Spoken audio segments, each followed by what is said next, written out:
Did Adolf Hitler really die in his Berlin bunker in 1945? Or did he escape to Argentina? Newly declassified FBI files suggest something shocking. The Führer may have fled Germany and lived for decades in hiding. Eyewitness accounts, secret Nazi escape routes, and even DNA evidence raise new questions. The truth may be far darker than history has told us. Welcome to one of the greatest mysteries of the 20th century. April 30th, 1945. Berlin was in ruins. The Red Army had stormed into the German capital, smashing through the last Nazi defenses. In the depths of the Reich Chancellery, deep inside the Führer bunker, Adolf Hitler and Eva Braun made their final decision. According to the official record, Hitler placed a cyanide capsule in his mouth and shot himself in the head. Braun followed by swallowing cyanide. Their bodies were discovered by loyal aides, soaked in gasoline, and burned in the garden above the bunker. Days later, Soviet forces entered the bunker and recovered what they claimed were Hitler's remains. But from the very beginning, inconsistencies emerged. Stalin himself doubted the story and told Allied leaders that Hitler had likely escaped. The Soviet Union kept Hitler's supposed skull and jawbone in secret archives for decades. But what if the official story was a cover-up? And what if Hitler never actually died in that bunker? When Soviet troops examined the bunker, they did not immediately find Hitler's remains. Instead, conflicting reports emerged. Some witnesses claimed they had seen Hitler's corpse, while others said a body double had been used. Stalin, rather than announcing Hitler's death, fueled rumors that the Nazi leader had fled. At the Potsdam Conference in July 1945, Stalin directly told U.S. President Harry Truman that Hitler had escaped, possibly to Spain or Argentina. This led to years of speculation.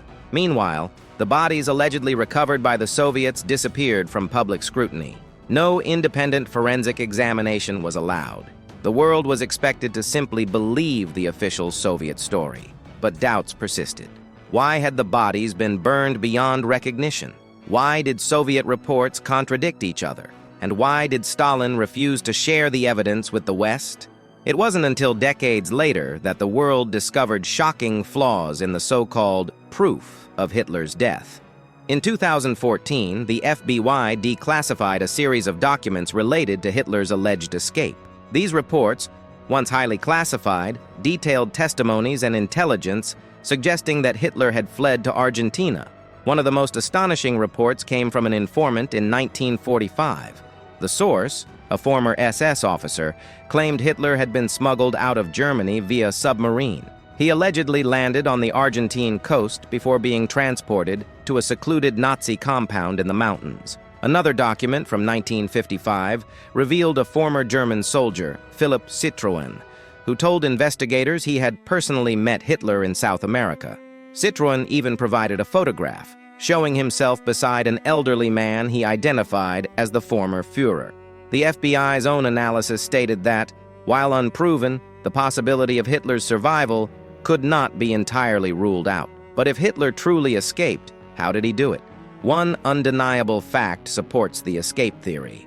Hundreds of Nazi officers successfully fled Europe after the war. These escape routes, known as the Ratlines, were secret networks that helped Nazi war criminals relocate, many to South America. High-ranking figures like Adolf Eichmann and Josef Mengele made their way to Argentina, Brazil, and Chile using forged passports.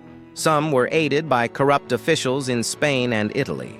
Others received support from secret sympathizers in the Vatican and Red Cross. Most Nazi fugitives followed a common route: escape to Spain or Italy, where documents were forged, travel by ship or German U-boat across the Atlantic, disappear into Argentina, often under the protection of local elites sympathetic to fascism.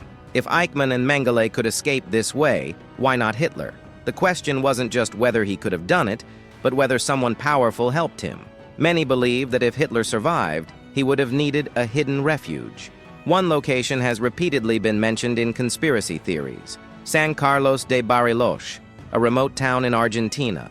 Bariloche, nestled in the Patagonian mountains, was home to many Nazi fugitives after the war. Some reports suggest Hitler himself lived there under the alias Adolf Leipzig.